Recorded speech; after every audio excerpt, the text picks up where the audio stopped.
Welcome sa Dries TV. Kung interesado ka sa ganitong news, huwag kalimutang isubscribe ang ating YouTube channel. Maraming salamat! Welcome po ulit sa ating panibagong update tungkol kina Kim and Paolo Abilino. Sa bawat update natin, tatalakayin natin ang mga pinag-uusapan sa mundo ng social media tungkol kina Kim and Paolo Abilino. Kaya naman kung hindi pa po kayo nakasubscribe dito sa ating channel nako, i-click nyo na po yan and isama nyo na din ang bell button.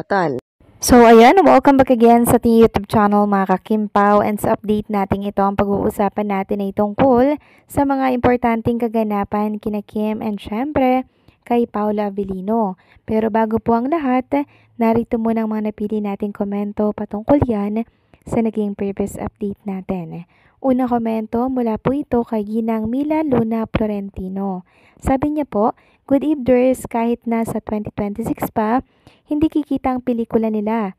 Ngayon lang naka-experience si Paolo na mag-promote sa abroad at ng mall kay Kim lang. Tapos pareha pa nila si Paolo sa iba. Hindi na yan sisikat si Paolo. Nakakainis talaga pag may nabasa akong about sa Kim Pao na hindi naman totoo. Sana tigilan na nila ang Kim Pao. Love ko ang Kim Pao. Ngayon lang ako nagkaganito sa Kim Pao lang." So maraming salamat po sa komento, Ginang Mila Luna Florentino. So kalma lang po kayo dyan dahil meron tayong good news para po yan kay Paolo Abilino.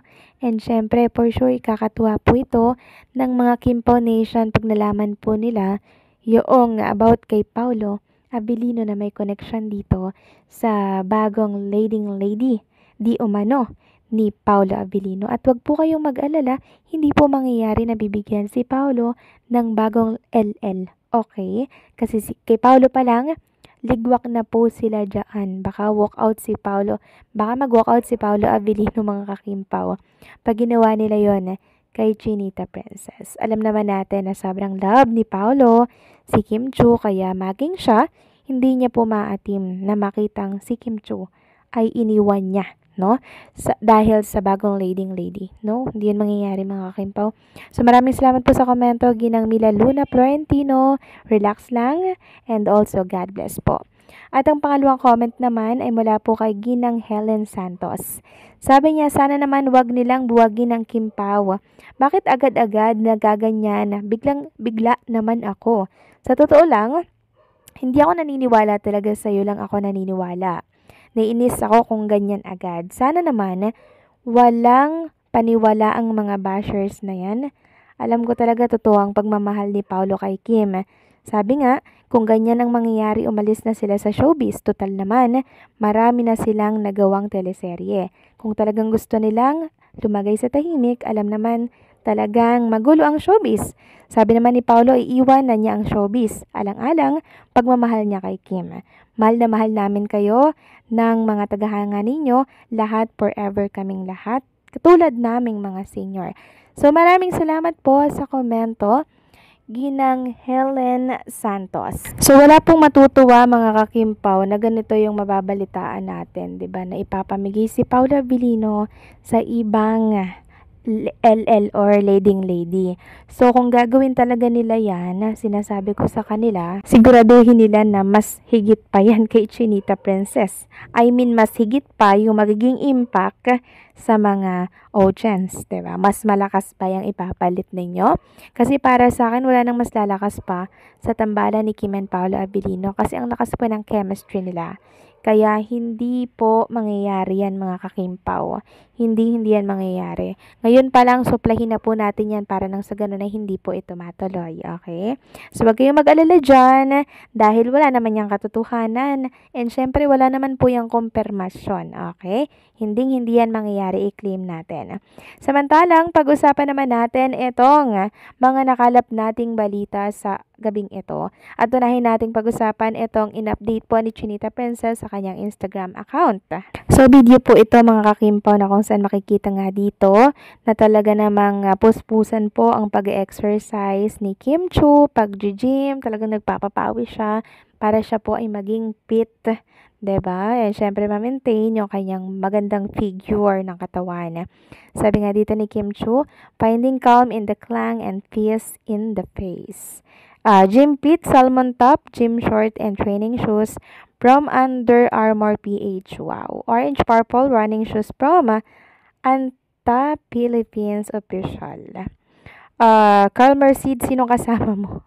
Sinasabi ko sa'yo, huwag kang mag-isa sa gym. I miss you and kuya. See you soon. So, si Carl Merced, andyan na naman. So, alam naman natin, ang kasama ni Junita Princess, lagi ay walang iba kundi po si Paulo Abilino lamang. And hindi po yan papabayaan ng isang Paulo Abilino, mga kakimpaw. Kaya nga lagi po na nakasunod, nakasubaybay ang isang Paulo kay Chinita Princess. So, next topic naman, pag-usapan natin ang tungkol dito. Doon sa hashtag Semsem na kung saan viral pa din po until now. Kaya naman, ang sabi ng mga Kimpaw fans, pag kinasal daw ang Kim Pao sa future interview ni Paulo, please ask him the same question. Then yung fans sisigaw na Kim Chu. So ginagaya po nila dun kay Yunbin. Sabi kasi dito, have you ever keep a prop something from a scene costume minus the one you use anything from a scene as a souvenir from a project that you've done? Tapos sabi po ni Yunbin, yes. Yes daw. So ganito rin dapat yung tanong kay Paulo Abilino, mga kakimpaw, no? Grabe talaga ang pagkamataba ng utak ng mga Kimpaw Nation. Kung ano-ano po yung naiisip nila, no? Samantalang next topic naman, pag-usapan natin ang tungkol dito, mga kakimpaw. Sa ating nabasa mula po sa isang Kimpaw fans. So, meron tayong info na nakita dito na hindi daw po pumirma, di umano, si Paulo Abilino sa Star Magic. Sabi kasi dito ni Madam Lolita Maestrado, kanina lang to 1 hour ago, may narinig ako na walang pinirmahan si Paulo sa Star Magic. So, ayan, mga kakimpa, wala daw pong pinirmahan si Paulo. Diba nung nakaraan po ay naglabas ang Star Magic ng mga teaser or video nila ni Paulo Abilino. Pero yun nga lang, wala tayong nakita na pumirma si Paulo Abilino ng kontrata. So, kung may katotohanan man nga ito, mga kakimpo, na hindi po pumirma si Paulo Abilino ng kontrata, di malaya po siya na umayaw, diba, sa mga LL na gustong ipareha sa kanya. Kasi, nasa kanya pa rin yung control, mga kakimpaw, diba? Kung totoo man nga yan, nakaka-good news yan, mga kakimpaw. Kasi pag ayaw ni Paulo, hindi po nila yan mapipilit, hindi po ba?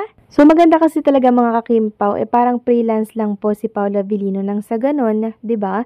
Meron pa rin siyang power na tumanggi sa mga project at sa mga makakasama niya o makakatrabaho niya, 'di ba, sa isang project pag hindi po si Kim Chu yung kanyang makakapareha.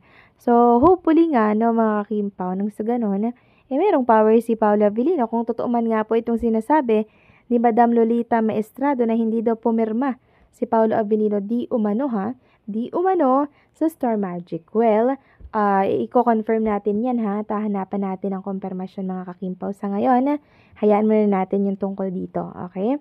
Maghanap po na tayo ng confirmation ukol dito, okay? So, paano, mga kakimpaw, hanggang dito na lamang po ang update natin. Maraming salamat sa patuloy po na pagsuporta.